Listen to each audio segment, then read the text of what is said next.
that turns me on and off. Speaking. So that has to be on, but that, no, it ain't.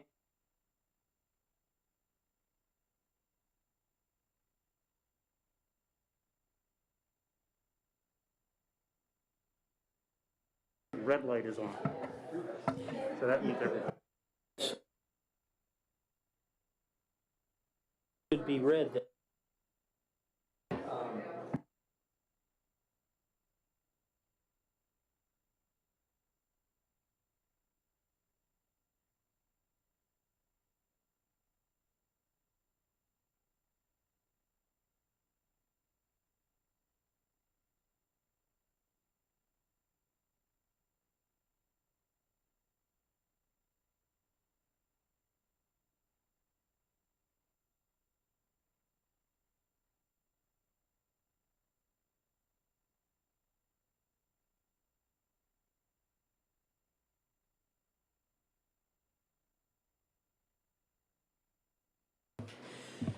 Good morning, everyone, and welcome to the Ways and Means Committee.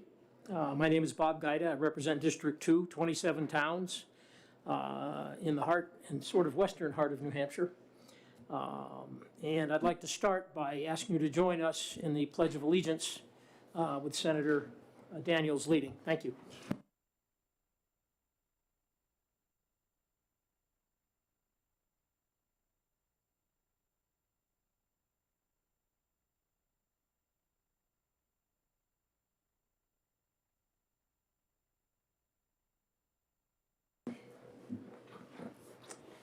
Thank you. A few administrative remarks. First, for those of us that are on mic, no more than 4 mics on at a time. And since we're video streaming live, it's important that we adhere to that. So what I would ask, keep your mic in the off position. When you speak, turn it on, and then turn it off when you're done. And that'll ensure that we are continuing to stream as is a requirement. Senator D'Alessandro will not be here this morning. He has 4 bills in front of executive departments and administration with Senator Carson, so he owns that committee this morning. So he will not be here. We will not exec any bills with him not here. We'll have all members present for any executives to go on. The number of seats is the number of people permitted in the room according to health regulations. Obviously, we don't have a problem. That makes me happy. And so without further ado, we'll go ahead and, are we ready, Sonia? Okay. We'll call to order the hearing on Senate Bill 312, relative to adjusted assessments of taxable property. The prime sponsor, Senator Gray. And oh, wrong one. Sorry about that. Wrong sheet.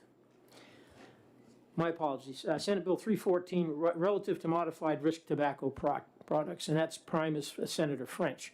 You don't even look like him.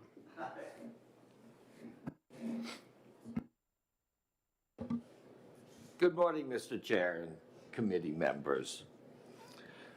For the record, my name's Harold French, Senator for District 7. As it stands now, that runs from Laconia all the way through Webster. Today I'm bringing forward Senate Bill 314. It's for a tax for the future. In 2009, the federal government enacted a law authorizing the Food and Drug Administration to develop a process that would determine whether some tobacco products, either today or in the future, or that could be manufactured to be less harmful than a traditional cigarette. The FDA's vetting process to reach such a determination where a tobacco product could be considered less harmful is detailed and arduous. Products successfully approved by the FDA, and there are very few of these, with only one in New Hampshire today, are called modified risk tobacco products.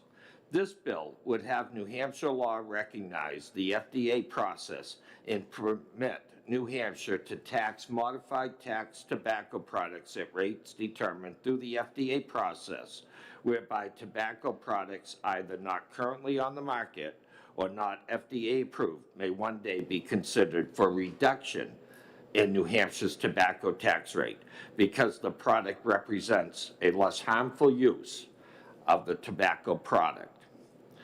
A bill like this would allow people like me to choose to smoke less dangerous tobacco products and guide us towards a healthier life. There are people behind me that know the intricate details of this, and they will be speaking and answering any questions you may have. Any questions for Senator French from the members of the committee? Hearing none, thank you for your testimony. Thank you, Mr. Chair. Let me get to my sheet here. And speaking in favor is Lindsay Stroud here.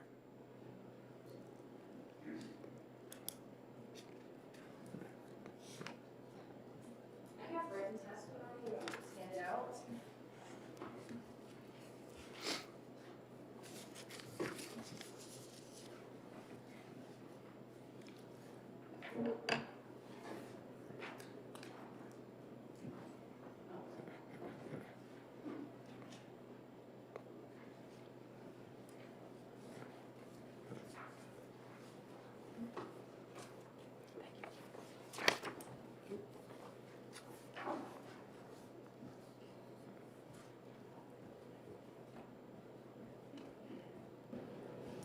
Is it okay to begin? Yes, All right, Chairman Gaida, members of the committee, thank you for allowing me the opportunity to testify today. My name is Lindsay Stroud. I'm director of the... quick question. Yeah. Pull the mic closer. I'll pull it closer. Sorry. There you go. Thank you. I'm Usually sorry. I'm really loud.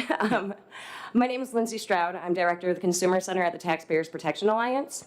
And today we're discussing modified risk tobacco products. As Senator French mentioned, that the 2009 Family Smoking Prevention and Tobacco Control Act, which is landmark legislation that gave the FDA authority to regulate tobacco products. And part of it is Section 911, which is modified risk tobacco products. And this is very important because in 2009 at the time, and still to this day, modified risk, lower reduced harm tobacco products are a growing tobacco product category, and there was really no regulation over it. So the FDA defines modified risk tobacco products as any tobacco product that is sold or distributed for use to reduce the harm or the risk of tobacco-related disease associated with commercially marketed tobacco products. There are various provisions that need to be met in order for the FDA to determine that this is a safer product. And it must reduce harm, but it also must benefit the population as a whole, including smokers and non-smokers. A litany of findings must be presented to the Secretary of Health and Human Services, including substantial overall reductions in the exposure to the substances causing harm. Consumers are actually using this product to switch to less harmful products, and the product will not expose consumers to higher levels of other harmful substances. In addition, after being issued an order, companies must conduct and submit post-market surveillance data and studies to determine the impact of the order issuance on consumer perception, behavior, and health. And these results must be submitted on an annual basis. The FDA also has authority to withdraw any modified risk order at any time. Reasons for withdrawal can include the product is no longer a reduced risk product, the application made untrue statements, post-market surveillance data reveal that the product is no longer appropriate for the protection of public health, and others. So the TCA effectively gives the FDA a full range of authority to recognize and permit the marketing of tobacco products that have reduced harm. Companies must submit all this rigorous scientific evidence that shows that this reduced harm, as well as monitor these products after they've been authorized the reduced risk order. To date, the FDA has only granted 14 modified risk orders for tobacco products. 8 are for smokeless products and 6 are for technically cigarette products. The agency has also refused to accept 10 other applications and has refused to file 11. In New Hampshire, there's currently only one product that actually has a modified risk order that's currently marketed as of January 2022. And MRTPs are just a step towards recognizing tobacco harm reduction and really should be embraced by policymakers. Regarding tax policy, many lawmakers justify taxes on tobacco products in an effort to incentivize smokers to quit. As modified risk tobacco products are less harmful than combustible cigarettes, policymakers should seek to incentivize persons to use them and not subject them to the same tax rate as other tobacco products. Regarding the impact of reduced tax rates on youth use of these products, as of January 2022, 7 states have reduced tax rates on MRTP products. There's not data for all of the states, but I did find data for Kentucky that did approve a reduced tax rate in 2018. And according to data for the Centers for Disease Control and Prevention, in 2017, 10.6% of Kentucky high schoolers used smokeless tobacco. In 2019, the year after the reduced tax rate went into effect, smokeless rates decreased by 39.6% to 6.4%. Nationally, youth smokeless rates have decreased by 31% from 5.5% in 2017 to 3.8% in 2019. Again, lawmakers should really recognize the potential of tobacco harm reduction, and by reducing the tax rate on products that have already been authorized by the FDA as less harmful, lawmakers are helping to incentivize adult smokers to switch. Thank you, and I'm available for questions. Thank you for your testimony. Are there any questions from members of the committee? Senator Rosenwald. Thank you, Mr. Chairman, and good morning. Thank you for being here. We received a one-page paper from one of the consultants, and it appears to me that there are 3 manufacturers of these products. When I clicked through the links, it appears the FDA actually denied the ability of 2 of the manufacturers to make health improvement or safety claims. They approved, saying it reduces the risk of exposure to chemicals, but they didn't actually say these products are safer. Are you disputing that? Well, it depends on the products. There was 2 orders that were recently done, and they were for combustible cigarettes, and they do have reduced nicotine levels, but they don't really have reduced tar levels. So that might be what they're referring to. As far as the other products, smokeless and IQOS are allowed to have reduced claims on there. And IQOS, I don't have it in front of me, but I can get you what they are allowed to actually put in their marketing. That's the information we received. Okay, yeah, I can follow up with an email and send you some of the actual. The FDA is pretty specific when they give you the marketing order on what you actually can claim, and there's not a lot of leniency, and it's in that order. Thank you. Further questions from the members of the committee? Hearing none, thank you very much. Thank you.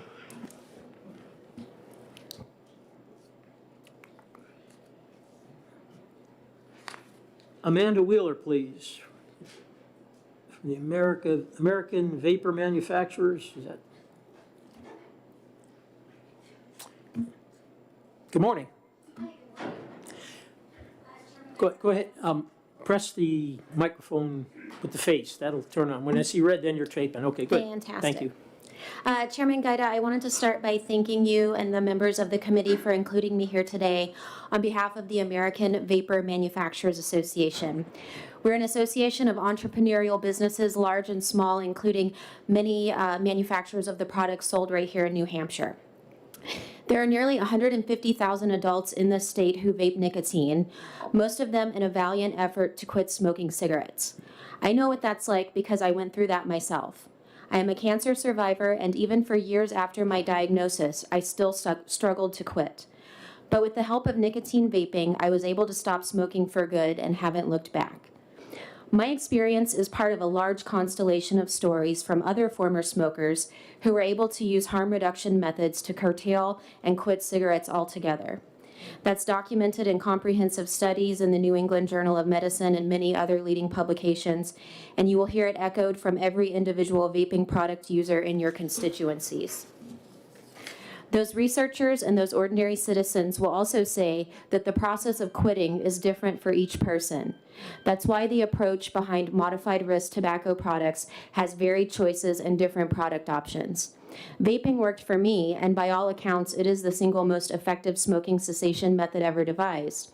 Leading health authorities believe vaping has 95% less risk than cigarettes. While vapor products are still making their way through FDA review, other innovative products have gone through a rigorous scientific process to receive a modified risk designation from the agency. Through the use of snus, Sweden has the lowest smoking rate in Europe. Only 5% of their population smokes. But many people find a different pathway that works for them, and that is the whole reason we're here today. Let's back the frame up and remember that the goal we all share is to maximize the possibilities and opportunities for all Americans to quit cigarettes in the way that is most effective for them. As advocates and policymakers, it can be tempting to play favorites or tilt the scales against approaches that we individually might not prefer. Do things my way, the thinking goes, and everything will turn out right.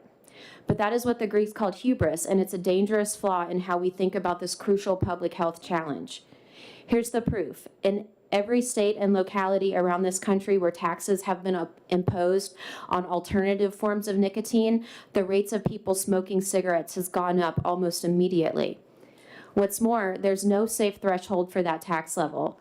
Economic studies show that taxes on these products have what's called an elastic effect, which means that any increase in the alternative to cigarettes results in people switching back to cigarettes when we make those alternatives more expensive. For all its self-admitted missteps on nicotine policy, even the FDA is recognizing that varied pathways for quitting smoking is essential for the American public. That's the stated reason why they have begun to give market authorization for some vaping products and also modified risk tobacco products like heat-not-burn options and modern oral products. The tax reduction for reduced risk products at issue today would usher in public health progress for New Hampshire.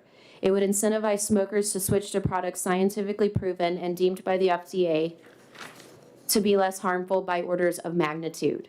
Remember, these are our fellow citizens that are trying bravely to take charge of their own health. They deserve our applause and our encouragement, not more obstacles and indifference to their struggle in the form of high taxes. Today, you have the opportunity to lend them a hand and not stand in their way. The outcome of this tax reduction is both obvious and inescapable. Fewer people smoking cigarettes with more affordable and viable ways to quit. That is a plain and simple solution, and that responsibility is on all of us. Thank you for your time and for listening. Okay. Thank you for your testimony. Any questions from members of the committee? I do have a couple of questions, and I'm not sure whether anyone in here today might be able to answer them, but if you look at the fiscal note, it says that for modified risk tobacco products commercially marketed under 21 USC 387 KG1, the rate is reduced 50%.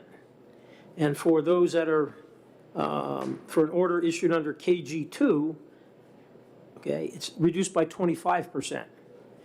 Can you perhaps shed any light on why that differential in the tax rates exists? Or You know, what's I different about might the product? defer that question back to Lindsay, actually, if that's all right. Sure, that'd be fine. Come take that one.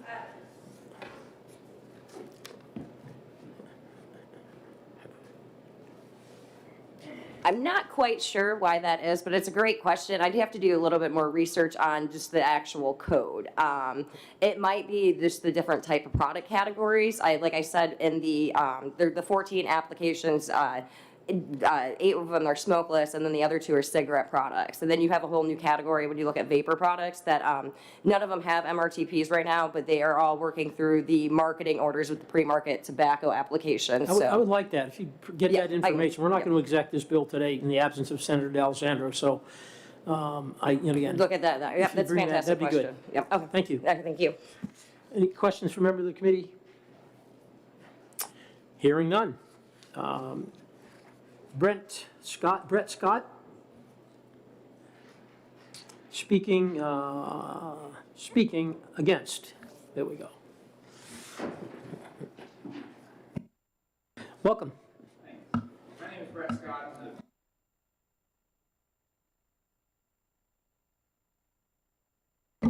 Yep. Okay. Yep. All right.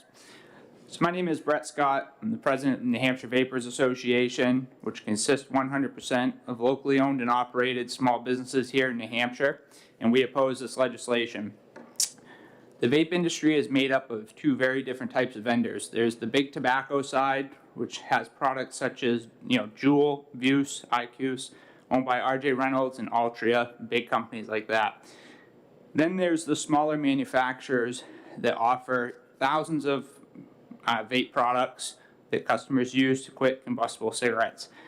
This puts big tobacco at an advantage over the local businesses that can't afford to go through this process. Big tobacco is great at planning things out years in advance in a way to give themselves a competitive advantage. And that's exactly what this is. It's putting us at the disadvantage of not being able to afford this, and their products are going to be able to undercut us on the market by having a tax reduction.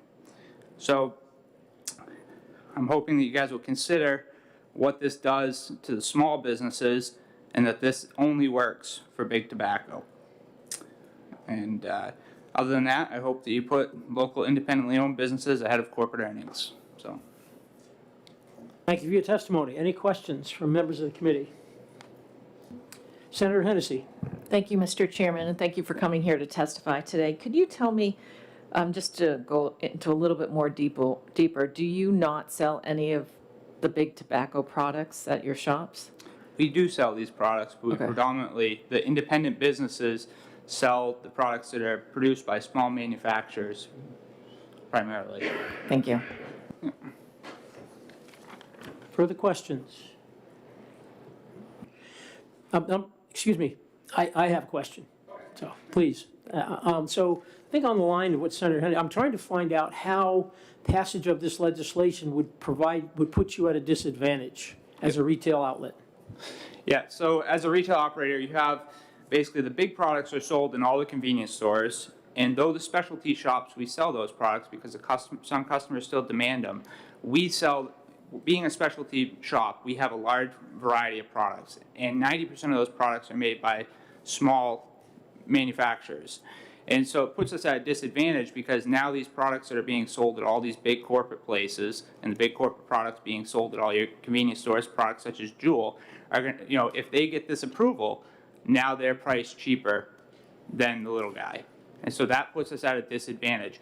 It also, for the people that are manufacturing these specialty products, which are small manufacturers that can't afford to go through this process, they also are at a disadvantage.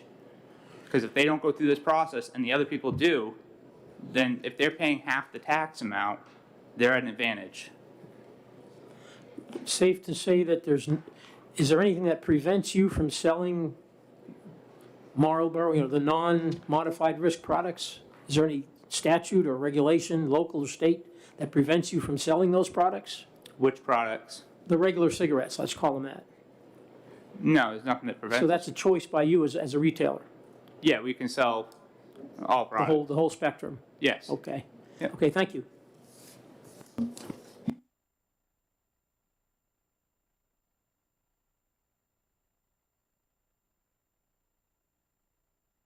Speaking in opposition, Anthony Scott.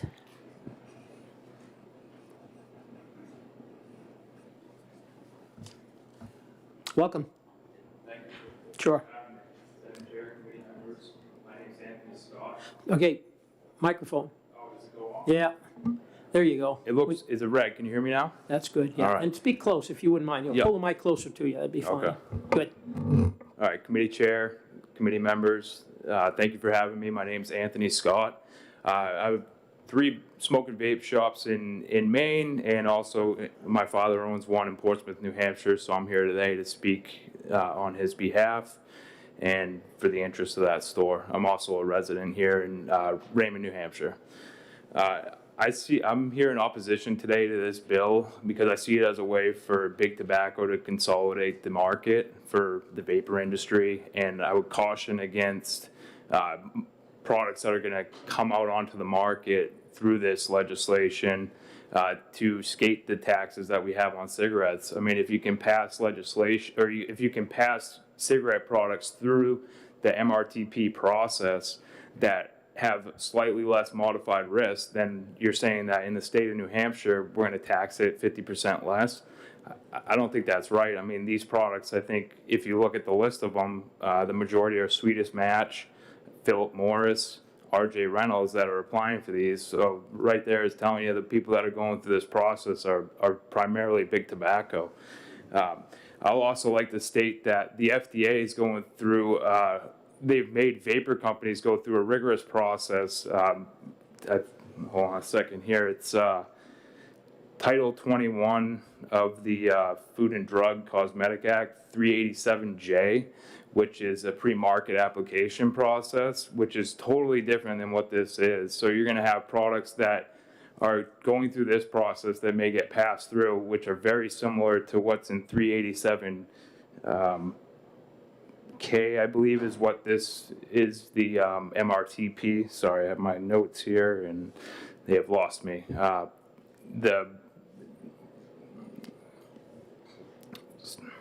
Sorry, lost my train of thought here.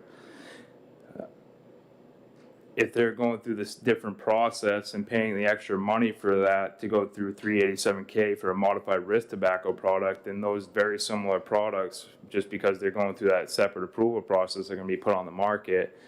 And when you put them side by side in a store, they are at an advantage just because they're paying the extra money to go through that process. And our customers, from what I've seen, they like the choice that we offer them. A lot of the companies that we carry in our stores are local, independently owned throughout the entire country. It's not consolidated into a few hands. It's, you know, it's very local, and we hope to keep it that way, and we're going to fight to do that. Thank you very much. Questions from members of the committee? Thank you. My concern, I have a question, thank you, is again, I don't see how this is a competitive disadvantage if you're able to offer the whole spectrum of products and choose not to. Isn't that a choice by you as a business person? Sure it is, but if you're narrowing it down to just a few companies that are going to be primarily the market holders that hold that market share, then you are putting all those local companies that we've seen go out of business already because of the changing regulations that the FDA has required. They keep changing. They put the goalpost right here and then they move it. So, you know, they require different bottling techniques, and there's just constant changing regulations that they're doing to narrow it down. It's just taking another bite out of the local small businesses. So are there local small businesses that actually manufacture products? Yes. That's the point that needs to be made. Okay, thank you. Yes.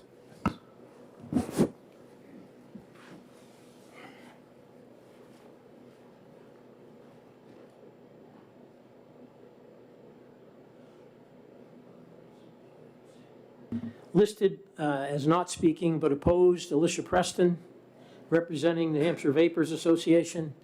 Do you wish to speak? No. Okay. Is there anyone in the audience that wishes to speak and hasn't spoken?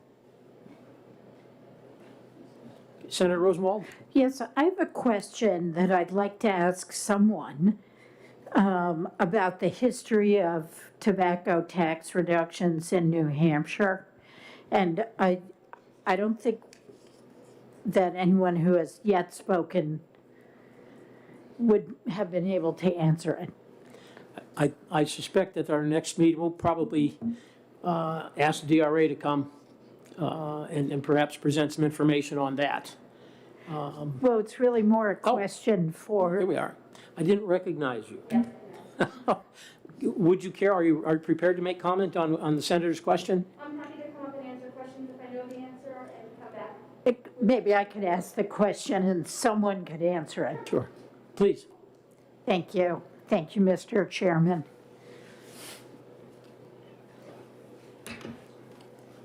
For the record, Carolyn Lear, I'm the Assistant Commissioner at the Department of Revenue. Okay, could you state that again? Carolyn Lear, Assistant Commissioner at the Department of Revenue. Thank you. Thank you for being here, Ms. Lear. So in 2011, the legislature reduced the rate on tobacco taxes. However, none of the cigarette manufacturers cut their prices. They basically hung on to $30 million in extra profits. My question is, reducing the tax rate, what I was expecting to hear is this will help people adopt a safer approach to, I'm going to call them cigarettes even though they're not, consumption, because it will cost less. But that didn't happen the last time. What guarantee does this bill have that these alternate products would reduce the consumer price in response to a tax rate cut and not do what they did last time, which is just raise their own profit? Or could we, the second part of my question is there language we could put in requiring the savings to be passed on to consumers? I think that's an excellent question. I will look more into the could we part of your question. I believe the answer is yes, that other states who have modified their tax rate have put in provisions to sort of prevent exactly what you've identified. But unlike the meals and rentals tax, or any other sales tax, where you have a consumer price and then the tax is separately stated as a line on your receipt, the tobacco tax is pre-collected at the manufacturer level usually. And so you're exactly right, it's not necessarily even transparent to the consumer that they're paying a lower tax rate because it goes into the overall price of the product that they're paying. And without some sort of statutory language, I don't think there would be a guarantee that, that any savings in tax would be passed along to the consumer. Thank you. Could the department provide us language that would get us to maybe a lower price for the consumer for these products if we wanted to go into that direction? Absolutely. I think what I'll first do is I'll take a look to see if any other states have successfully implemented something that we could very easily piggyback on, and if not, I'll take a fresh look and see if That I would can be think great, of because something. I think we were all surprised by what happened 10 years ago. Thank you. Thank Other you. questions? No? No, that's Okay. it. Thank you. Good to see you again. Yes, good to So see you. Senator Daniels. If, maybe Carolyn can answer this. Knowing that the definition of a modified risk tobacco product is in 21 USC Section 378K, from a tobacco product, do you know if there's anything in this definition or how they define a modified product? Is there a certain level of a decrease in risk, or the different levels of modification? So I recall when this bill was heard last session, a very similar bill, DHHS is very attuned to the intricacies of those different definitions. If it's helpful to you, I can reach out to them. I can find the person who I had spoken with and see if they're willing to come. I just won't have the level of detail that they will. Okay, thank you.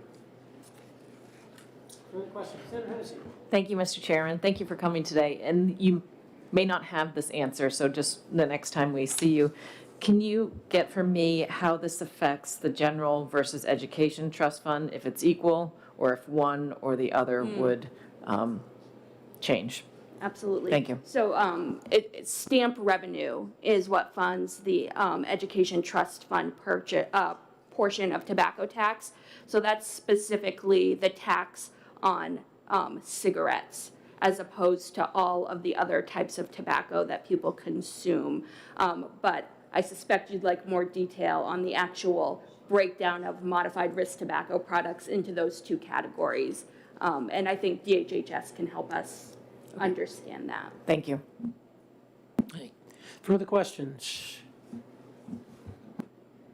Hearing none? Thank you. Thank you. Is there anyone else that hasn't testified on Senate Bill 314 FN that wishes to? All right, seeing no one, we'll close the hearing on that bill at this time. And 9:33.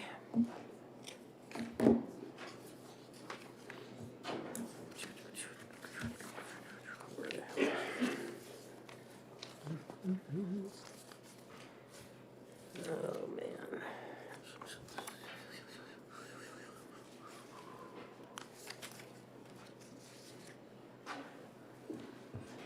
Well, at this time, we will open the hearing on Senate Bill 318 FN, extending the hours in which games of chance may be conducted.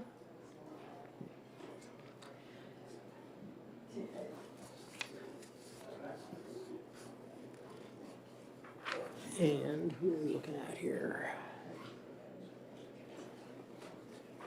And we'll recognize Senator French as the prime sponsor.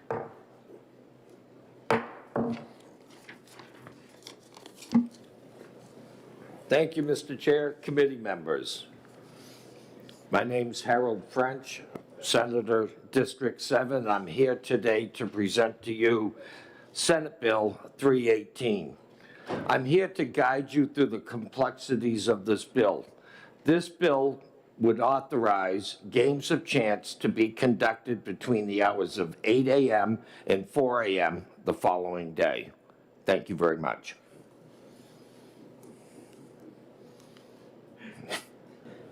Well, thank you for your testimony.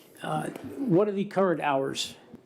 I'm not sure. Rick knows the current hours. This would extend it, I think it's a few hours either way, to allow more people to take advantage because of people's schedules and their work schedules and all. So it just makes it easier for them to enjoy their recreation. Thank you. Any questions from members of the committee?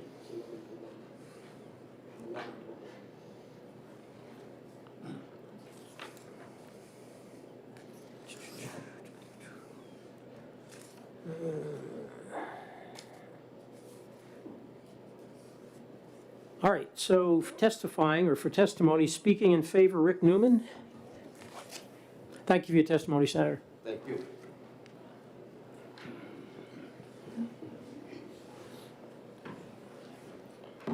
Thank you, Mr. Chairman. My name is Rick Newman. I represent the New Hampshire Charitable Gaming Operators Association. We support this bill. The answer to your question, Senator, is the current hours allowed for games of chance are 11 a.m. to 1 a.m. So this bill would change that to 8 a.m. start and a 4 a.m. maximum finish. Two quick things. One, what we find is, obviously not everybody works 8 to 5, anymore. And people getting out of work at 10, 11, 12 o'clock at night whose choice of recreation is poker or playing games of chance have no place to go in New Hampshire, so they can drive down to Encore or they go over to Oxford in Maine, which both facilities are open 24 hours a day, 7 days a week. With the second thing is, with the coming of historic racing, which we're all very appreciative that the legislature passed last year, this gives us even more incentive as a state to expand our hours, because we believe that there'll be more patrons who, getting out of work, are going to want to play these games, and if they can't play electronic games in New Hampshire, again, they'll go elsewhere.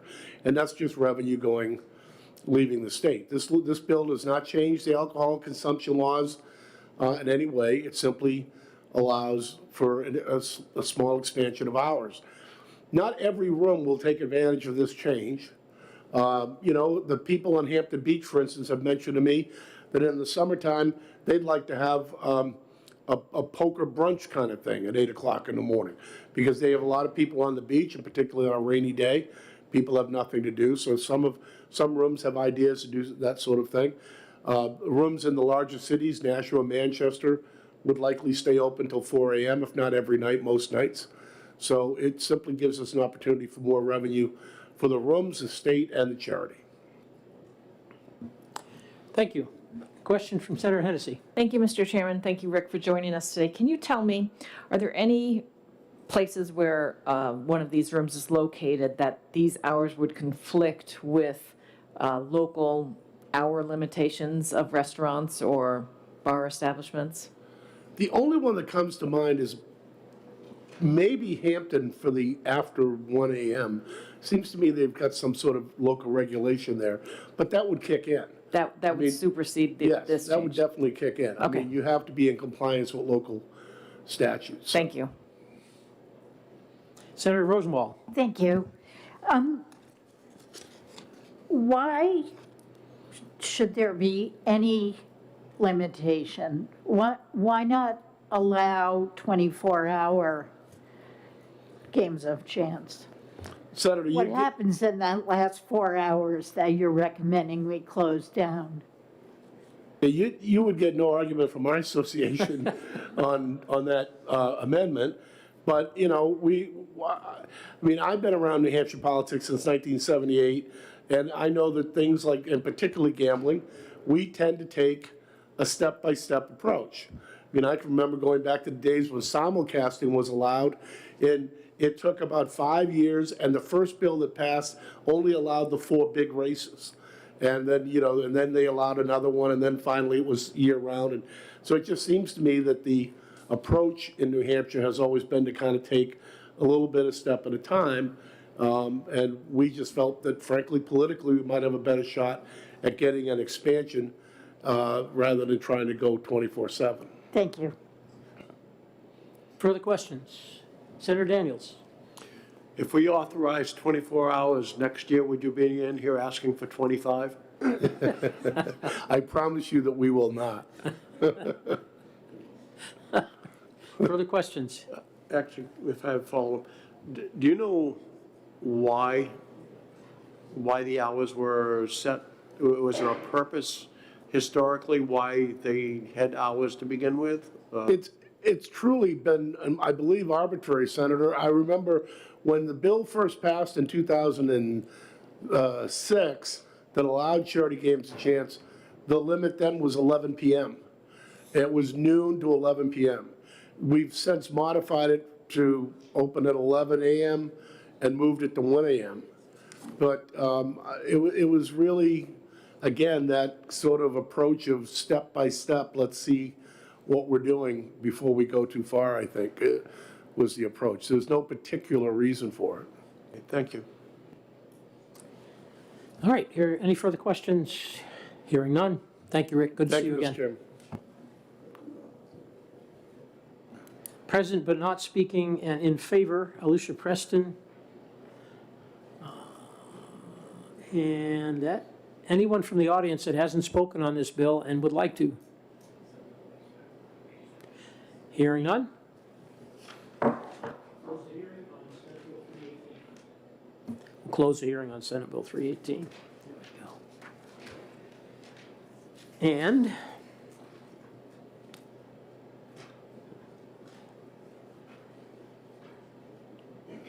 okay, we'll open the hearing on Senate Bill 316 FN relative to Lucky 7 licenses. And I'm not sure if there's a sign-in sheet for that.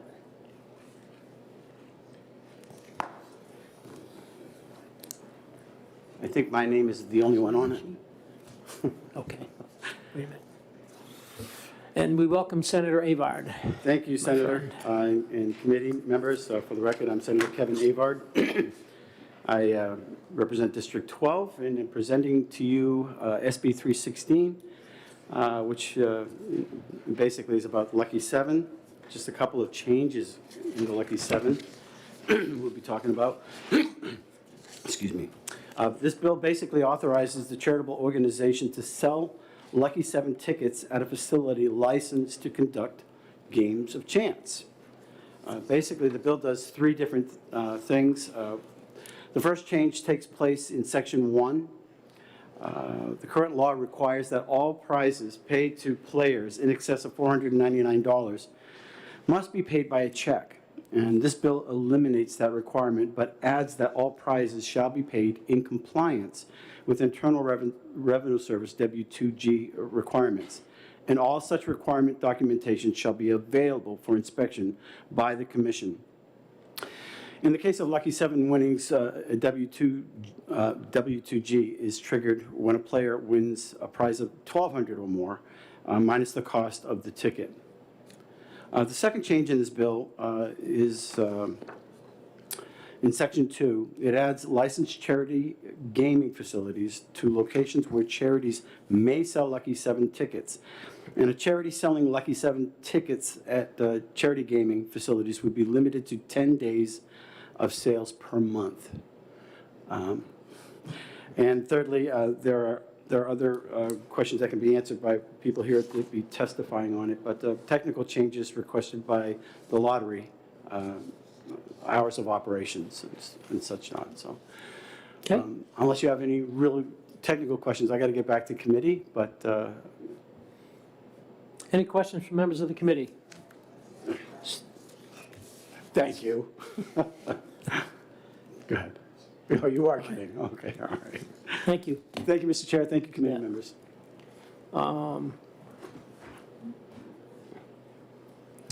Charlie, could you speak to any effects that this might have?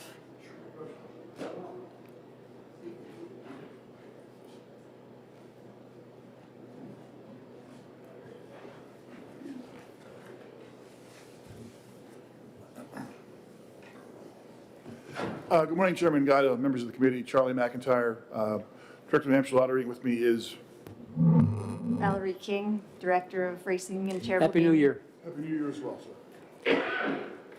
So, would this in any way impact the state's interests or oversight or in any way involvement with this whole process?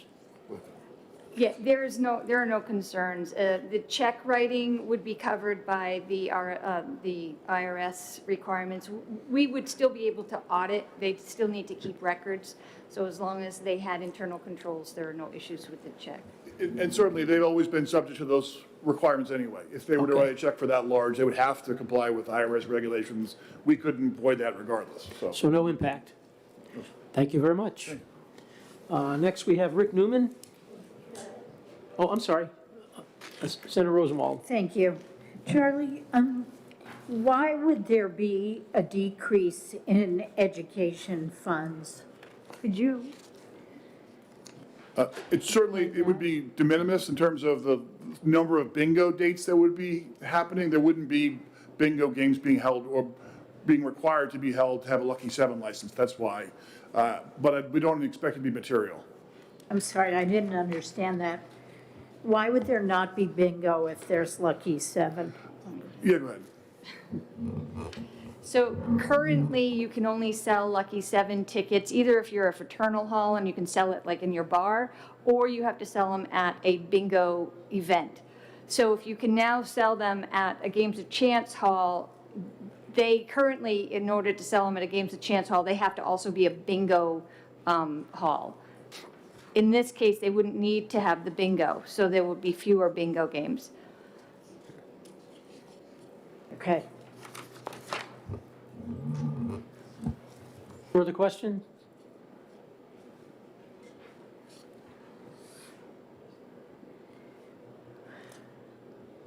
I don't think so. Not at this time. Okay. Thank you. Senator Daniels. Yes, thank you.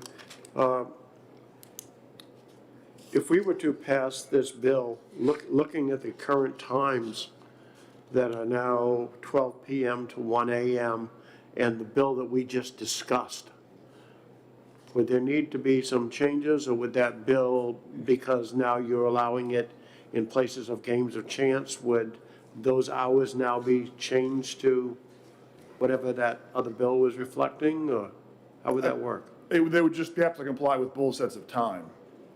As they do, or any other license would have to be the hours available for the sale of that product during those license hours, that's all. Right. So if you don't change the hours in this bill, they would have to turn off their Lucky 7 machines, but they could continue to operate Games of Chance. Okay, thank you. Further questions? Hearing none. Thank you very much. Thank you. Rick Newman, speaking in favor.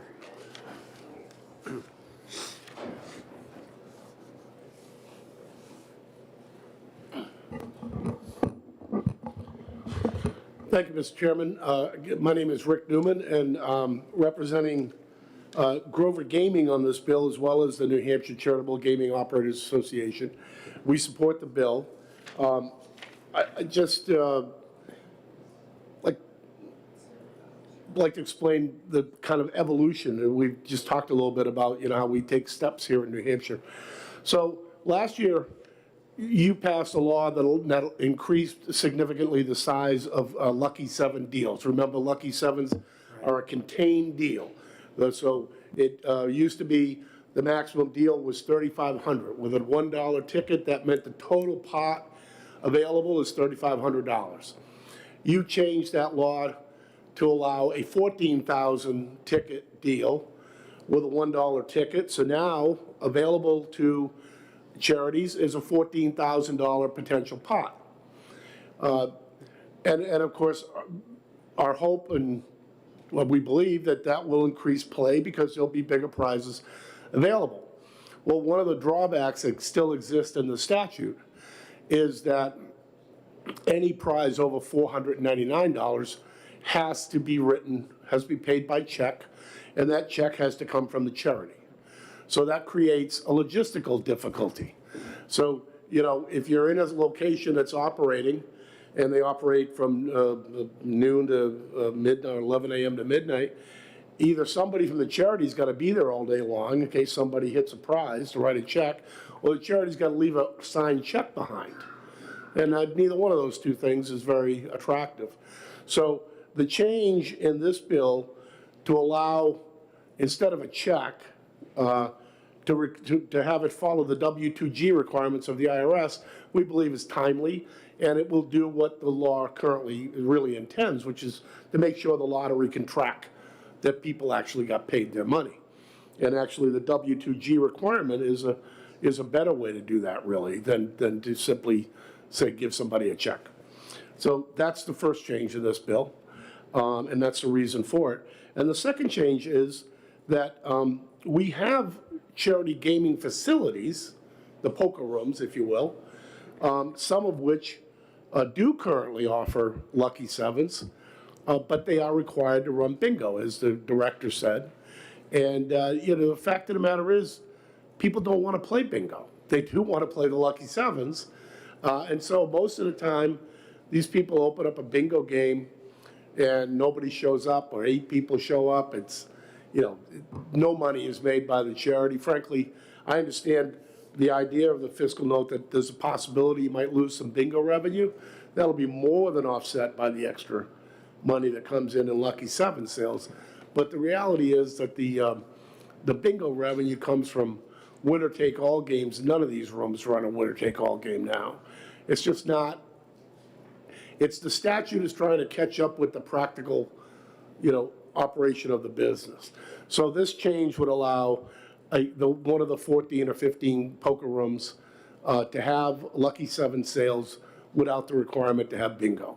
They're two relatively small changes, but I think will have a real good impact. But this bill is in particular, remember, a games chance facility doesn't make very much money itself on the Lucky Sevens. That money, for the most part, goes to charities. This is really a charity bill that will help charities increase their revenue and increase Lucky 7 ticket tail, and take advantage of the law that you passed to allow the 14,000 ticket deals. Okay. Any questions from members of the committee? Thank you, Mr. Chairman. Thank you, Rick. Signed up in favor but not speaking, Alicia Preston, New Hampshire Charitable Gaming Association. And also Representative Janet Wall, representing Durham and Madbury. Are there any members of the audience that have not spoken and would like to, or that have spoken and would like to speak a second time?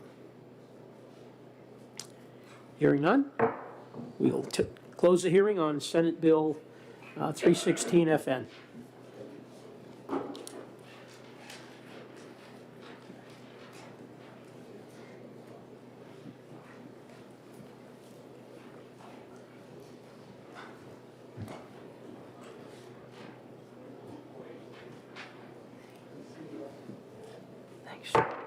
And we'll open the hearing at this time on Senate Bill 313. And that is relative to the authority of the Office of Professional Licensure and Certification to establish fees. And I believe I'm the prime sponsor on that. So Senator Daniels, if you wouldn't mind taking the chair in the absence of Senator D'Alessandro. Chair will recognize the sponsor, Senator Gaida.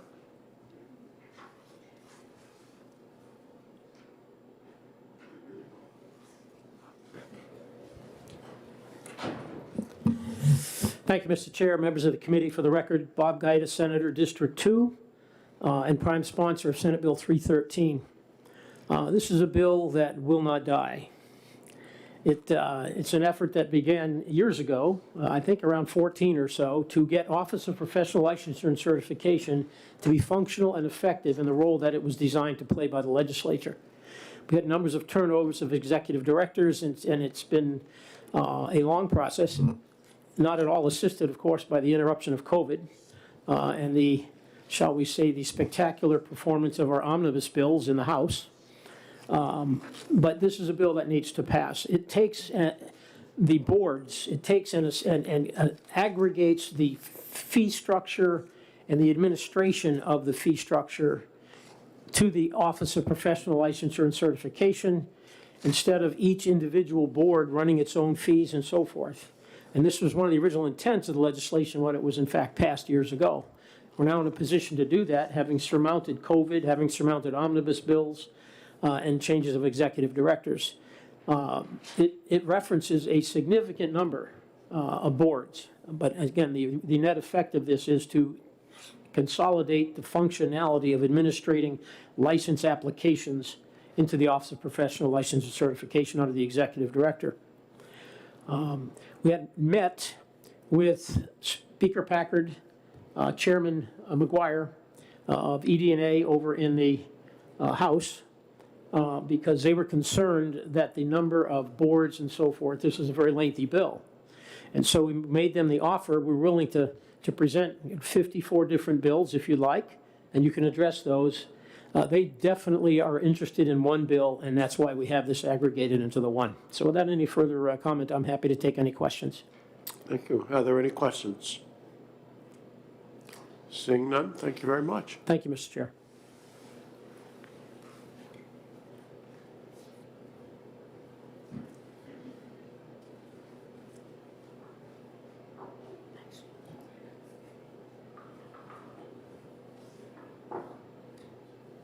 At this time, we're going to call Executive Director of the Office of Professional Licensure and Certification, Director Lindsay Courtney. Lindsay, good to see you today. Nice to see you, Senator, members of the committee. For the record, Lindsay Courtney, Executive Director, OPLC.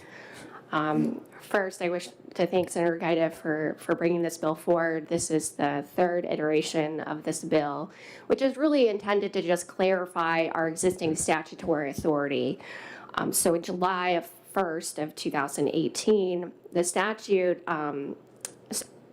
giving OPLC authority to exist, RSA 310A, was amended to grant us the statutory authority to promulgate rules regarding fees for all boards. This authority was reestablished in House Bill 2 of last year, but approximately half of our practice acts, there are 54 of them, within the office have language that conflict with this statutory authority. They either do one of two things. They either have retained the statutory authority for the boards to promulgate rules regarding fees, or they explicitly set fees themselves in statute. The issue with this is that certain boards are paying way more than they should, and certain boards are not paying nearly enough. The example I'll give is cosmetologists pay $40 for a license, whereas mail order pharmacies pay $2,000. Obviously, I think the intent of the statute was to allow the office to do an assessment in order to make sure that everybody was paying the same amount for the same services and that costs were allocated appropriately. But when you have fees explicitly set in statute, or you have conflicting statutory authority that essentially takes the authority away from the office to promulgate rules regarding fees, we have not been able to effectuate the statutory purpose. So we've been having in anticipation that maybe at some point this legislation will pass, hopefully. We've been having conversations with the boards. The statute specifically requires us to consult with the boards regarding fees. There are always concerns that the boards have regarding authority transferring to the office. I don't think we need to bring up that debate again because that issue was settled in 2018 when the statute granted the office the authority to promulgate rules regarding fees. But we have been engaged in conversations. I have provided a proposed draft to all boards. I did this back in September of draft fees. I have been receiving their feedback. Some have no interest in providing feedback. Some others have been very interested in providing feedback, and we've taken that into account. And I do anticipate hopefully filing something, assuming that our statutory authority is clarified. And this will make it clear that everybody is paying a certain, the appropriate amount, and that nobody is being unlawfully taxed. I am happy to answer any questions that you may have. I know it's a lengthy bill, but it's really lengthy because we just have so much, so many practice acts that we deal with on a regular basis. Any questions from members of the committee? Senator Hennessy, please. Thank you, Mr. Chairman, and thank you, Executive Director, for joining us today. First, you had left one of our meetings yesterday before we could thank you. I just want to thank you again for what your department has been able to do in processing the 22,000 emergency healthcare licenses in the past 2 years. So thank you for that. And just looking at this bill, is there any major objection from any of the boards to this bill? So I don't have any explicit objections from the boards. I will say that certain individuals just disagree with authority generally transferring to the office. That's basically the gist. The OPLC and the boards have for years been engaged in a power struggle. I think that a lot of the boards came to the office not wanting to come to the office, and that people within the office didn't really want to exist. And there needs to be some clarity. I don't think that needs to happen at this bill because I think that the statutory authority was established in 2018. The concern is always that boards want to make sure that they're paying a fair amount relative to the other boards. And that, I can tell you, is not happening right now. We have no ability to fix it. We have some boards that are significantly underfunded and other boards that are paying way too much, and one could argue it's an unconstitutional tax. Follow up? Thank you. Just to follow up on what you just said, if a board is not paid enough or a board is paid way too much, those board members don't suffer from that inequality in fees to themselves. It's the revenue to the state and the inequality of the payment between the licenses. Is that correct? Correct. Okay. Senator Rosenwald. Thank you. Are all of these boards 125 boards, so they'd be limited? Yes, and actually the office itself is limited to 125% per HB2, which passed last year. Thank you. Senator Daniels. Thank you. Is there criteria that is used when determining whether the fee goes up or down? So what we've done in our proposal that we submitted to the boards, we've not yet filed it with JLCAR, but what we did is we took our operating budget for FY22 and 23. We bumped it up to 125% per HB2. And then I backed out all of the direct costs, 125% of the direct costs. There are a handful of boards that have direct costs. Those are mainly the boards that conduct inspections because the staff and the vehicles that support those inspection activities only work on those boards. So you've got mechanical, electrical, cosmetology. So I backed that out. And then what I did is we took, 179,000 licensees. The overall shared cost was about $25 million across the biennium. If you divide that, the average shared cost per licensee is $155. So that was the starting point for those boards that and that's for a 2-year license. So as you can see, the $40 cosmetology license is really not covering their costs, particularly because they have direct costs, and the $2,000 mail order pharmacy may be paying too much. So what I did was we for those that have direct costs, we back those in, and so they're not $155. And I've made a proposal to the boards. Now, certain licensed professions are different, obviously. I don't think we can charge $155 for a license for an LNA because they make like $11 an hour. We have a healthcare workforce shortage. So what I said to the boards is, I need you to tell me this is the amount that you need to come up with at each biennium, $2 million, let's say. How do you want to divvy it up amongst your licensees? Here are the number of licensees. And I gave them a proposal. Some have come back and completely changed what I've submitted, which is fine. I will accept it as long as they're meeting that benchmark.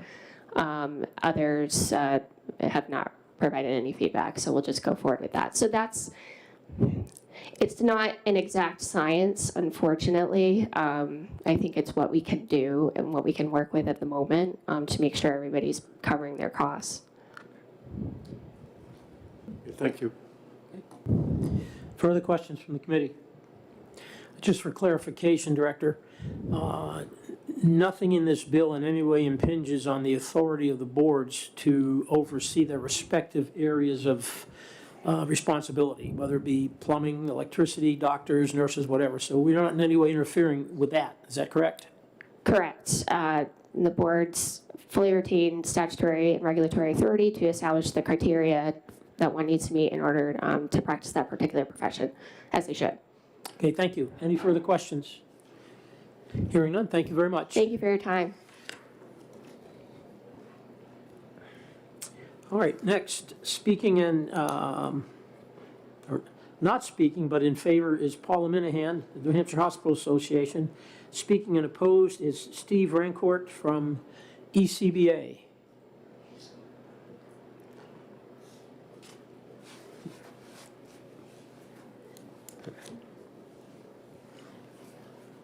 Good morning, Mr. Chairman and committee members. My name is Stephen Rancourt. I'm the Executive Director of the Electrical Contractors Business Association, the ECBA. We represent the electricians across the state of New Hampshire, and we're here to oppose this bill as it sits. We feel this bill needs some more work. Our board, our electricians board as well, is not in favor of this. They had a long meeting yesterday with a lot of discussion, and part of the reason, with just a little bit of history, if I may, Mr. Chairman, is Please. we were in the fire marshal's office way back. Before we were in there, all these boards were kind of scattered around and just under the governor's control, so to speak, but not really supervised or dealt with. We got moved under the Department of Safety, had to have a bad divorce because they were nation building and we were spending tons of money that it didn't cost us before. We moved to the joint boards before it became OPLC.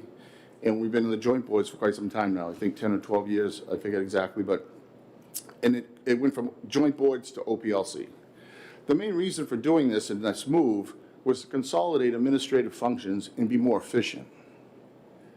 This bill, by having it so that it's with the board's approval and keeps the checks and balances in place so that the person, no matter who the person is, right now it may be Lindsay, but down the road they're appointed, has different priorities and this thing just keeps growing. And this keeps the checks and balances by having the board's approval. I do realize the Executive Director Lindsay is facing some tough challenges with all these different boards and trying to make it all come together. But you can't, this isn't a one size fits all. If you took a quick example and had three boards having three different costs, 100, 150, 200,000, in the end, the 100,000 should be 125,000. But if you, the 150 should be 185, the 250 should be like 270, and you average those out, it comes to 185. So the board that should be paying 125 is going to pay 185 because we're lumping them all together. We need to work together, maybe have some more meetings, talk to them. Our board is not in favor of this. They've had long discussions about it. There's a lot of, this $155 cost is based on numerous positions being added and software being purchased and a lot of things and the whole organization growing. And we're not saying that's not necessary at some point. But without having those boards looking at it, we've been doing this for 40 years and haven't had any issues, and now all of a sudden we need this huge expense. We had to move out of one building to another and increased our rent $500,000 a year for everybody in the OPLC by no fault of the Executive Director, but these are the things that need this checks and balances. So whilst you may have some boards that may not want to pay their full share, if you're going to divide this out, come up with $155 per license, but yet say, well, the LNAs can't afford to pay that. Well, neither can our apprentices. Neither can, and I'm not saying they're charging that, they're charging for license, but there's 54 boards roughly, 34 approximately.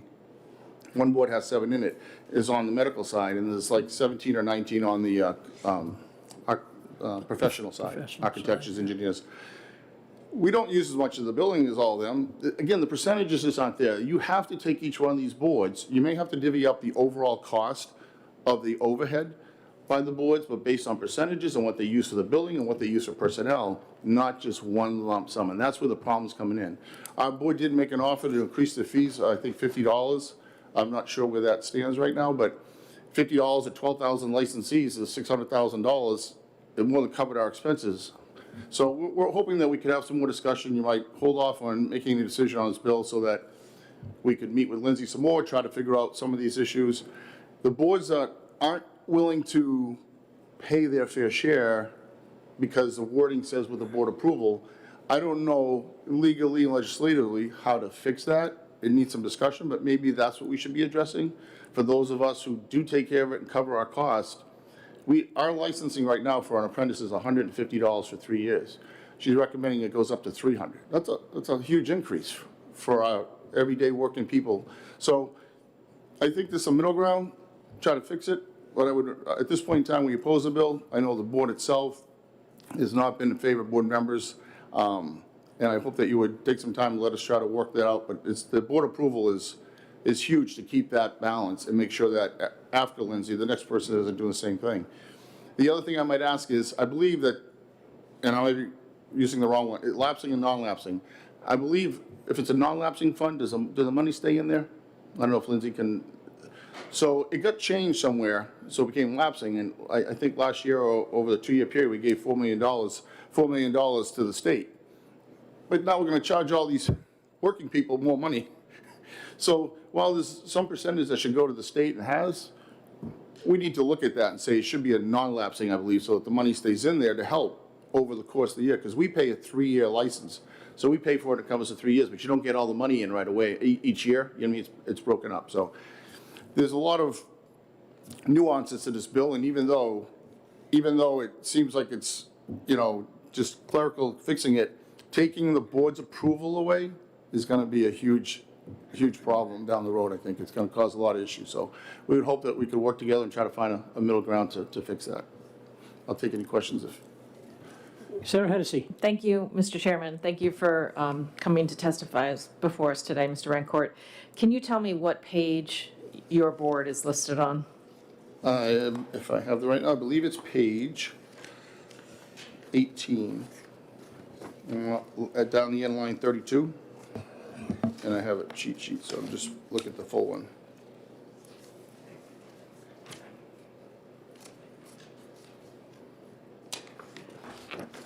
It starts at the bottom of 18, line 32, and it goes into page 19 through line 18, I believe. I'm sorry, through line 10.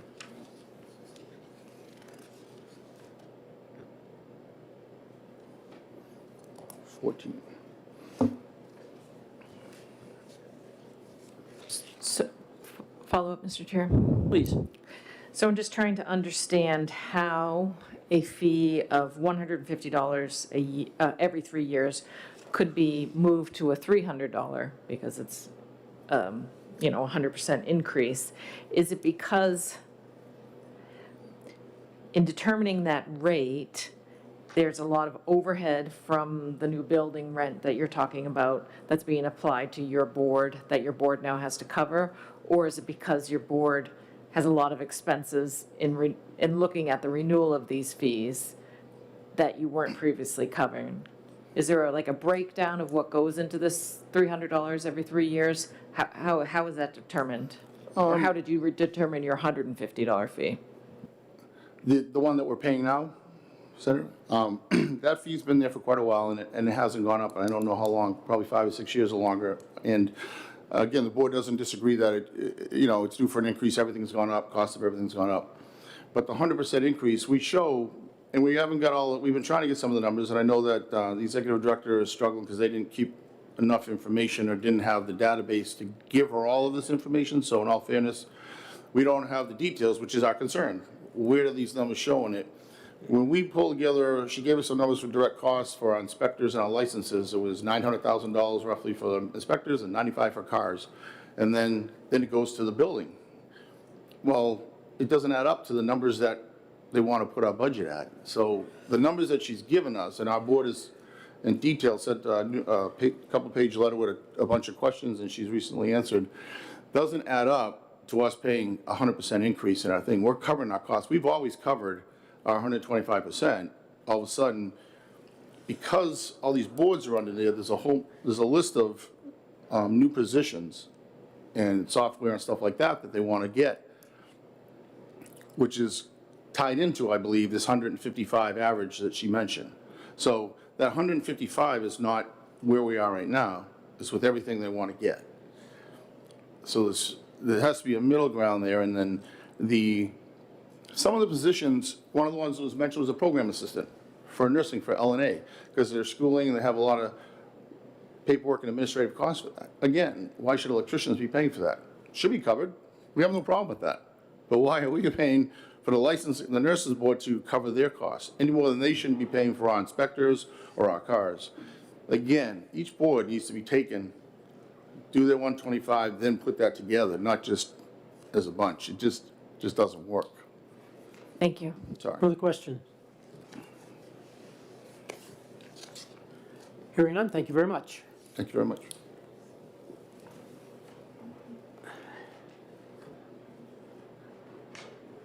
Okay, next to testify in opposition is Bill Trombley.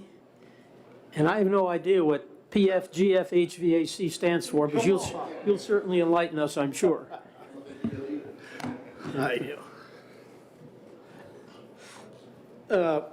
My name is Bill Trombley. I run Bill Trombley Plumbing Heating out of Manchester, New Hampshire. I am the treasurer of the Plumbers, Gas Fitters, and HVAC Technicians Association of New Hampshire. We are an association of about 300 licensees in the state of New Hampshire. We're the largest gas fitters association and plumbing association in New Hampshire. I also served on the plumbing board when that was there, and I served on the mechanical board since its inception in roughly 2012. I was the chairman of that board for close to 9 years. I just got off the board in December of last month. And have a life again. And I have a life again, and I'm here, and I enjoy being here. Well, on this week, on a cold week, I could be someplace else. The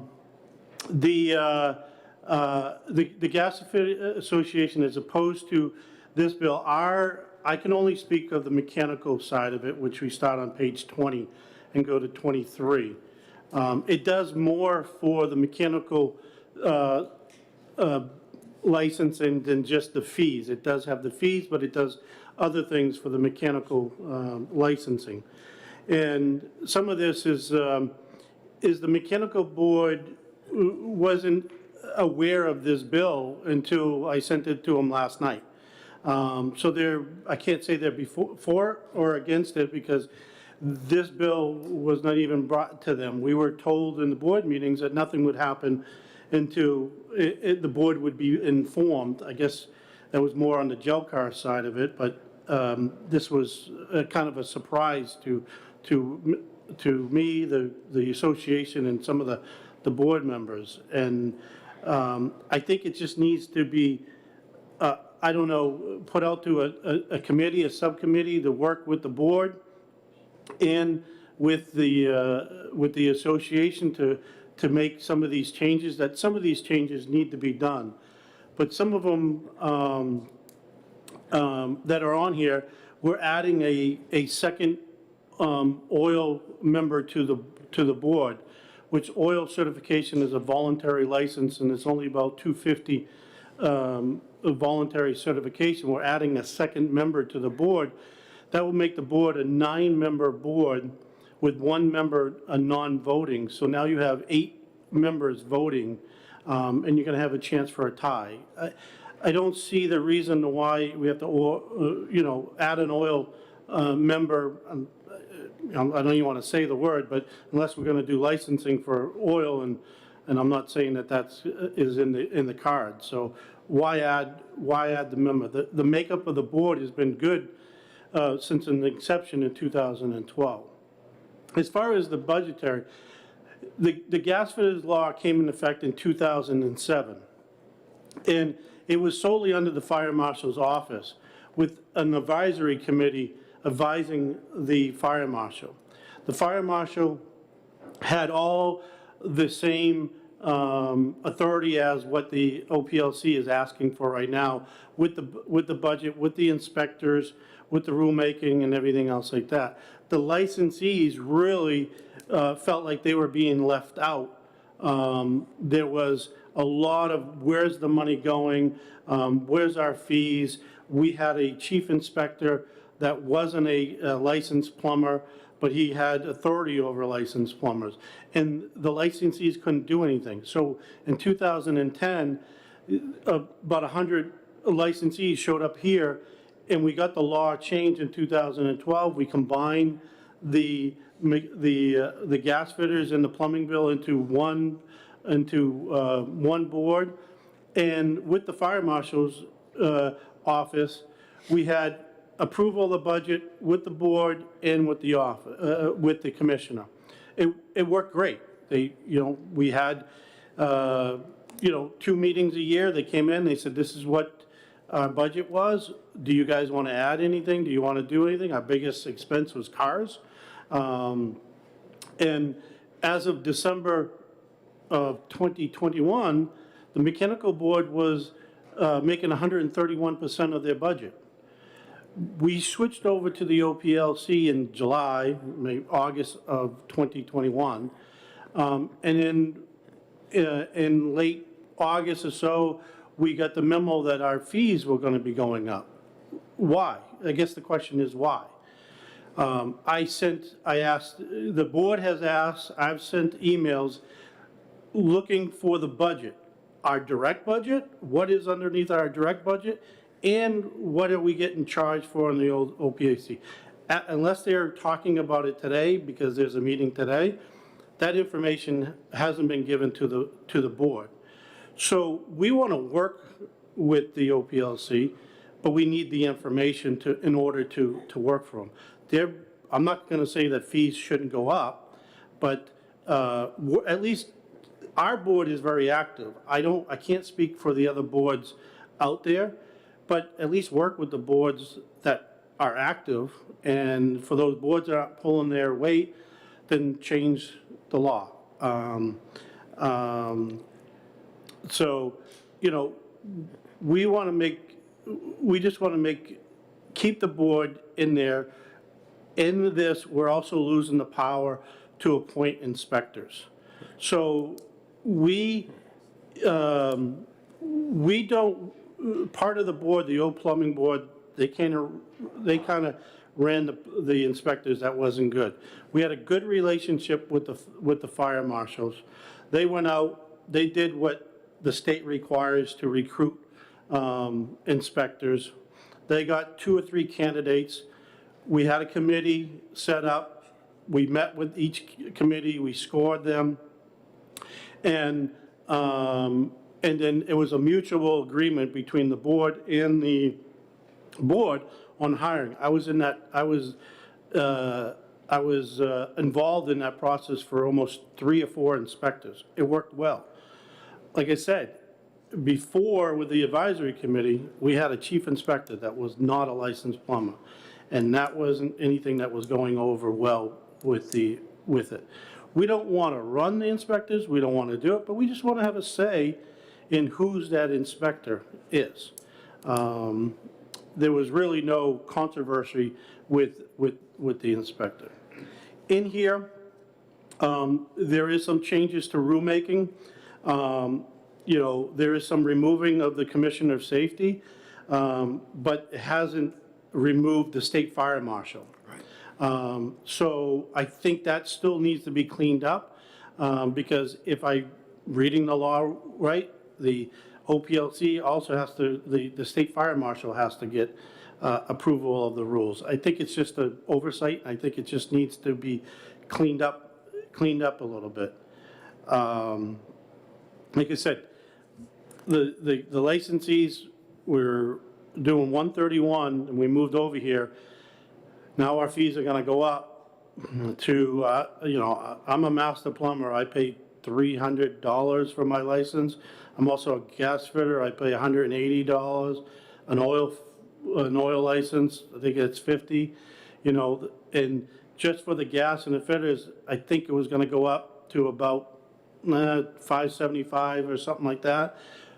We have a law in RSA 153 that doesn't allow our fees to go over $500. And that was brought to the staff's attention, so I don't know how this is gonna play with it. As long as that law is, I guess, obeyed, and it doesn't go over $500, because a lot of plumbers are also gas fitters, because we do that type of work. So when the law was originally written, you know, it was undue burden on paying these two fees. I think we could do better and have that, and have that there. And I'm all asking is this committee to give a chance to have this worked out with the board, with the Gas Fitters Association, and I think we can help out the OPLC to get a good bill written for the mechanical board. Thank you. Any questions for Mr. Trombley? Oh, hearing none, thank you very much. Thank you. No one else signed up to speak. Is there anyone in the audience that would care to speak or to speak a second time? Director Courtney.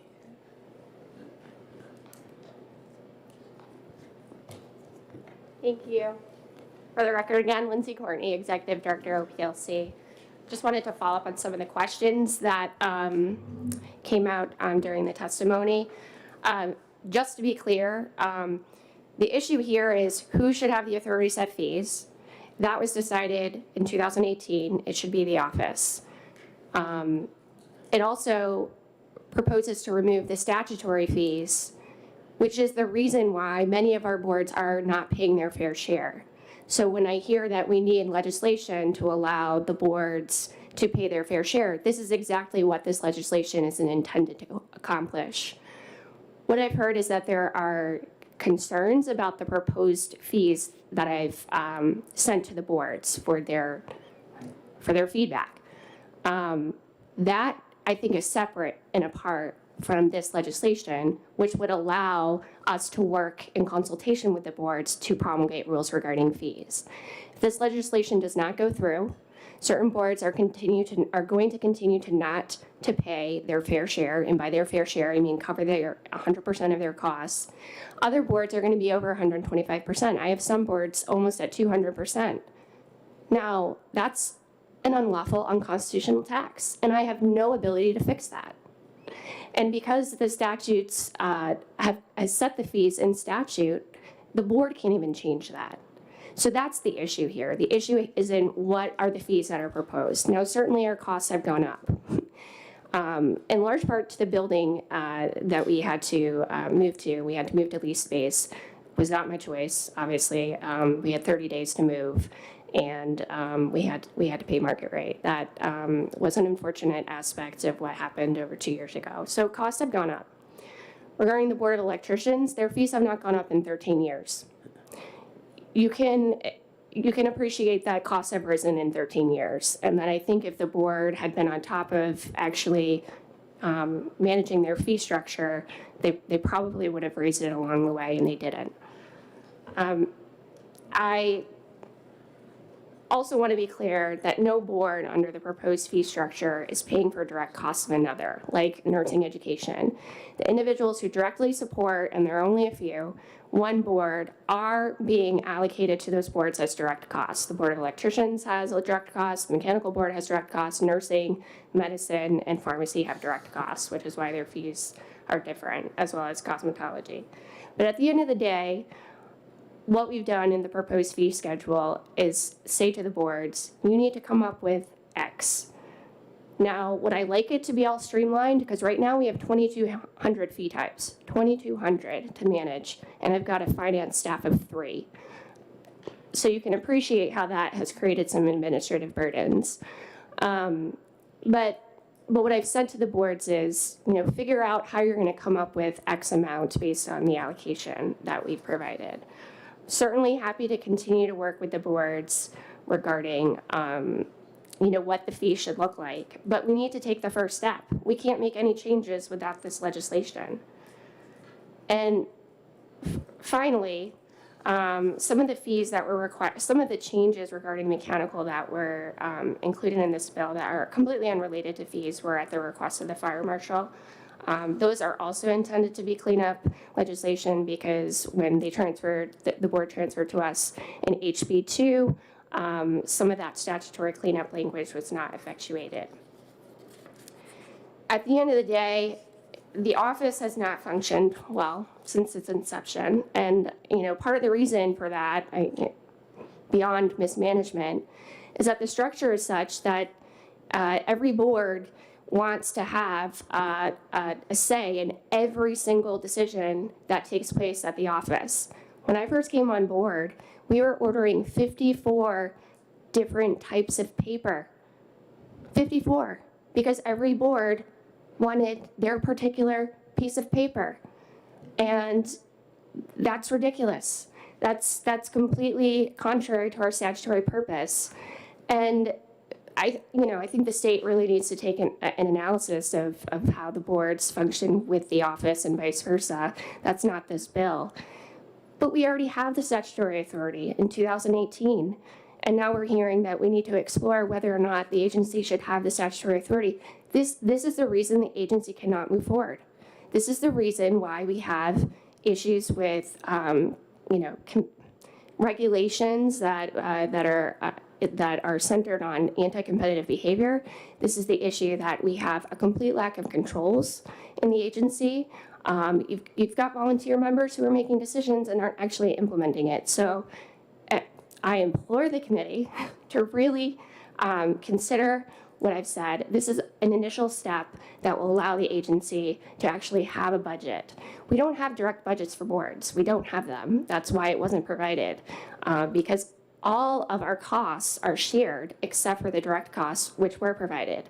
And our budget is public. So that is certainly public knowledge. It obviously went through committee and it was approved by the governor. So the boards are well aware of that information. Happy to answer any additional questions they may have. Senator Rosenwald. Thank you. I have a specific question about the Guardian ad litem board section on page 19. Sure. The way I read line 33, it actually doesn't allow the office to set the fees, but has that go through the rulemaking process? What page was that, Senator? That was page 19, okay. Line 33. And I don't see any other board reference in this bill where the rulemaking process sets the fees. There are a few other references to 541A, but this looks to me like you wouldn't be setting the fees, but GELCAR would. So the way I read this is in conjunction with RSA 310A, which grants to the executive director the authority to set fees and rule. So I would read these in conjunction with each other so that the statutory authority for fee setting is in. Could you speak directly into the mic? Yeah, sorry. Sorry, I struggled to hear. No, I'm just trying to be COVID conscious. Bring the mic down. Okay, here we go. There you go. Is that better? Yes. Okay. Thank you. So 310A, :1-E grants to the executive director the authority to promulgate rules regarding fees. So I would read that statutory provision on line 33, page 19, in conjunction with RSA 310A. That's how I would read that. I should stop worrying. Yeah, that's how I would interpret that. Thank you. Yeah, no problem. Further questions? Senator Daniels. Thank you. Using L&A board as an example, knowing that we need healthcare workers, can license fees be set at a lower level as an incentive to draw people into that field? It could, as long as the board comes up with meets the threshold for whatever they need to meet. So the Board of Nursing, I actually recommended, for many reasons, but I recommended that they eliminate the LNA license fee altogether, because right now the fee is $35. Now, that would mean that fees for APRNs and RNs need to go up because they need to cover the cost of the LNAs, unfortunately. If that's what the board wants to do, that's what the board wants to do. But there's another reason why I've recommended eliminating the fee. I recommended that because we are required to keep a separate registry according to CMS regulations.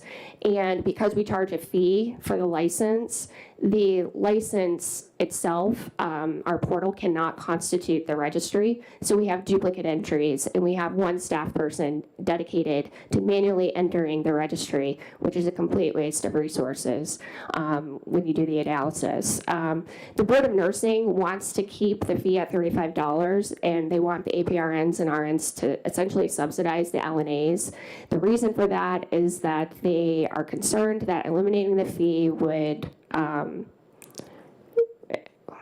people would not feel licensed, and LNAs take pride in the LNA license. So I'm not going to fight them on that if that's what they'd like to keep. But my recommendation was to eliminate the fee completely. So would you be so inclined to use that kind of thing as an incentive to draw people into a particular industry? Yeah, I think we would do that working with the boards, because the boards know their profession. So to Mr. Rancourt's point, if they don't want to raise the apprentice fee, that was just an initial proposal. The board can say, we'd rather have master electricians essentially subsidize others. I'm not going to be the one to make that determination because I don't believe in subsidizing anybody, but you can appreciate how certain people in certain professions, there's a stepping stone to get to certain professions, like in the LATEC profession. A follow-up? Please. Would you be so inclined to set the license fee at a high rate for a board in which you were trying to discourage people from entering? No. We have a workforce problem here, and part of the issue that I struggle with certain boards in particular is that a lot of the regulations are intended to keep competition out, and that was made clear in the Supreme Court case of North Carolina Dental back in 2015. There's completely no supervision over state licensing boards, so our fee, that would be inappropriate. Okay, thank you. Further questions? So I have several, Lindsay. Do you provide the boards with a printout or a spreadsheet or something of total costs for the OPLC as an office or as an agency? And, so that they have an awareness of exactly what the costs are. Remember, our purpose in putting this all together is to make the applications process more efficient, right, for members, and hopefully at an equal or perhaps less cost because of those efficiencies. Again, they may be mutually exclusive. Yeah. And that's something that's important, I think, for this committee and for the bill. Yeah, so what I didn't provide them unless they requested it with the actual budget, because unless you know how to read it, you're not going to know what you're looking at.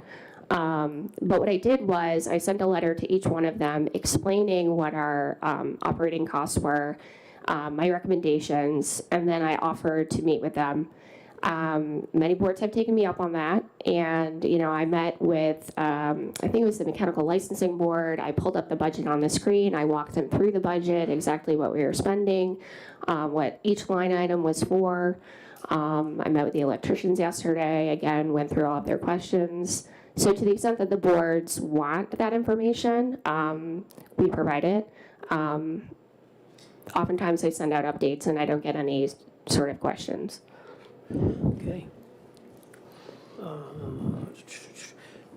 Do you have a what I would call, for lack of a unified cost allocation form, so that each board would see how much is appropriate to support OPLC and as well their own costs, whatever they may be? In other words, do you have a standardized form that we could use across the board? Because one size fee-wise might not fit all. And how do we adjust that with how many boards you have? What, 70 or? 54. 54. No, he's counting. So we changed our cost allocation methods because it was not fair.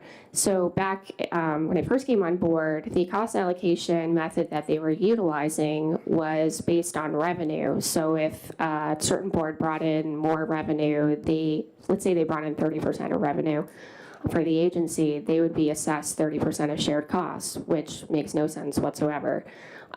So we changed the allocation method starting with this fiscal year because it's hard to change it. And what we changed it to is everybody pays the same amount for shared costs. So we don't have a form, but they were apprised of the change in the cost allocation. Most of our expenses, because we've been going through a restructuring in order to promote efficiency, are shared costs. And we've eliminated the 54 sets of paper, much to the, I'm sure the boards were not happy with that. And, we've been making certain changes in order, such that there really are few direct costs. The direct costs that we have are experts, consultants for particular boards, inspectors, vehicles, and that's about it.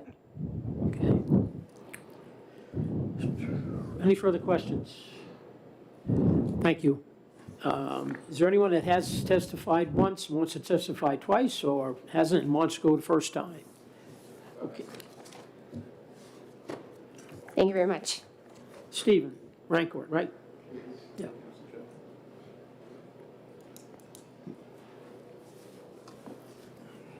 Again, my name is Stephen Rancourt, member of the ECBA, and also licensed electrician. We understand some of the concerns that Lindsay has brought forward, and they do need to be addressed, which is why we're hoping maybe this could go to study committee and look at, because our board asked and sent a 3-page letter with questions, and it took 2 months to get it back. Now, it does take some time, some of the information is, but one of the questions, for instance, was, we've gone to electronic licensing. It's now done through email, and they send you an email back, and you have to print it out yourself, and that's your license now. We used to have a little card that we would carry with us and stuff.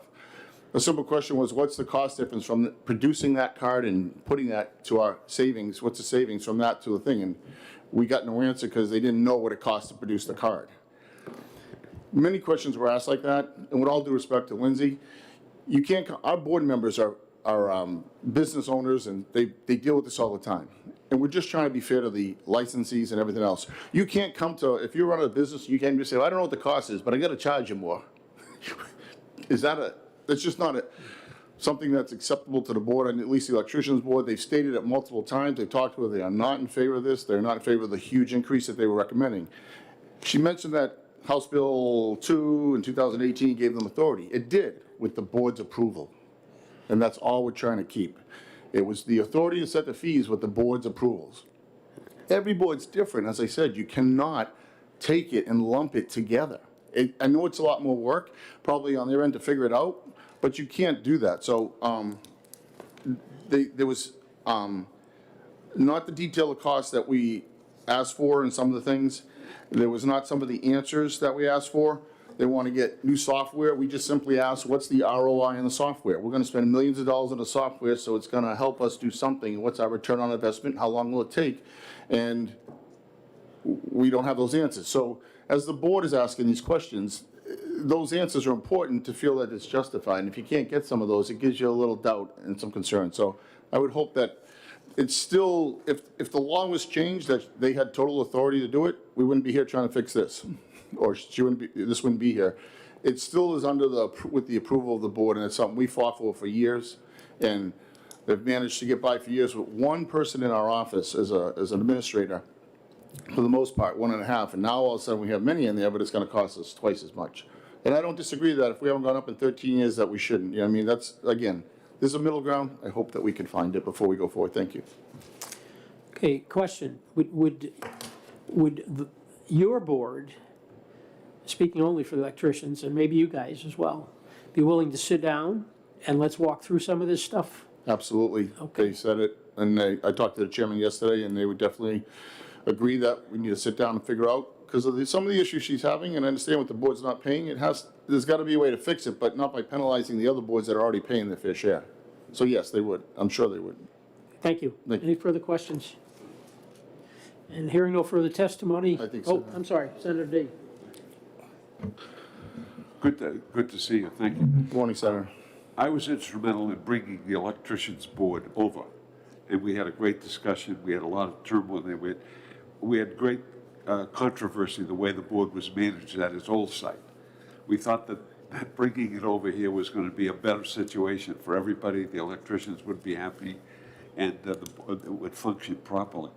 And I'm sorry to be late. I was at other things, but I did get in your testimony two things. And A, it's your perception that under House Bill 2, the decision had to be made by the board. Is that No, correct? it's, if I may, Senator, it's my understanding, I don't have House Bill 2 in front of me, that when she speaks of the authority being given to them already, it was given to them under the OPLC with the board's approval. So the budget had to be with the board's approval. Okay, so your understanding is with the board's approval? Right, and that's what it says in the paperwork here that we're trying to look at. Okay, I just want to clarify that. And the other situation is, it appears now that your interrelationships with the board or with the organization are limited and aren't consistent. They aren't addressing you quick in a timely fashion when you present queries, and that causes you some consternation. Is that correct? The lack of the detail information, as Senator Geiger had asked, it causes the board some concern. There's some delay in getting it, but I understand she's very busy. There's a lot going on, and getting this information, as she mentioned before, is tough because for some reason they didn't keep track of it very well prior. But yeah, we're not, the board's not happy with the way this is being approached. No, the board didn't even know about this coming forward, which we have a meeting every month. You think they would be brought up to us so that we at least know what's coming forward, and so. So what you, if I might, Mr. Chairman, so what you're telling me is that communication's a problem? Yep, and we're losing some services. I know they're trying to put, when they change the fees, there's a whole different thing, right? There's still all the fees that is going on, not this bill. They're trying to add some more staff, but we definitely have lost some, it took them 3 times to email me to get the email to renew my license. They sent when they changed over to electronic, they said they just changed. No notification came out to electricians. I fought for it. They finally sent it out. It took 3 tries for them to send it out because they either had a clerical error in the email address, they didn't have the correct address. So there's a lot of that, and that needs to be corrected too. As part of the cost. If you're going to increase our costs, we're getting less services. It's tough to take that. Thank you, Mr. Chairman. Okay, any further questions? Hearing none, we'll close the hearing on Senate Bill 313. We'll not be executing anything today. I think without any further business, we are adjourned.